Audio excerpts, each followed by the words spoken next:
পিছিয়ে গেল এইচএসসি পরীক্ষা। যে পরীক্ষা হওয়ার কথা ছিল 11ই সেপ্টেম্বর, সেই পরীক্ষা পিছিয়ে গেল আরও 2 সপ্তাহ।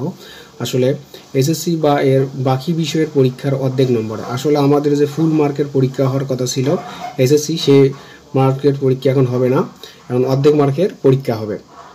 পেছাবে সময়সূচি, আসলে যে পরীক্ষার সময়সূচি দেওয়া হয়েছিল সেটি আবারও পিছিয়ে যাবে।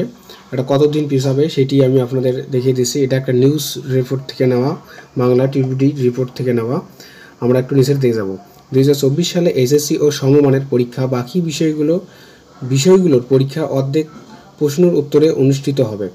আসলে যে পরীক্ষার ফুল মার্কে হওয়ার কথা ছিল সেই পরীক্ষাগুলো এখন অর্ধেক মার্কে হবে। আর 11 সেপ্টেম্বর থেকে আরও 2 সপ্তাহ পিছিয়ে যাবে পরীক্ষার সময়সূচি। আসলে 11 সেপ্টেম্বর যে হওয়ার কথা ছিল পরীক্ষা, এসএসসি পরীক্ষা, সেই পরীক্ষার সময়সূচি আবারও নতুন করে হয়তো নির্ধারণ করে 2 সপ্তাহের মধ্যে এই পরীক্ষা হতে পারে।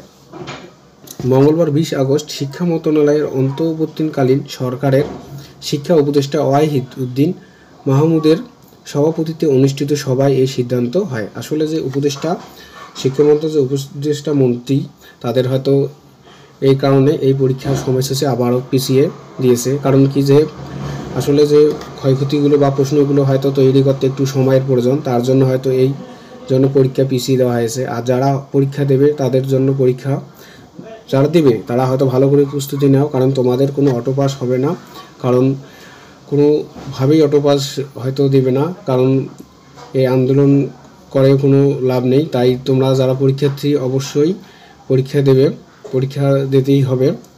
আর যে নতুন কোনো যদি আরও সময়সূচি যদি বা রুটিন যদি পরিবর্তন করা হয় সেটি আমি আপনাদের পরে জানিয়ে দেব।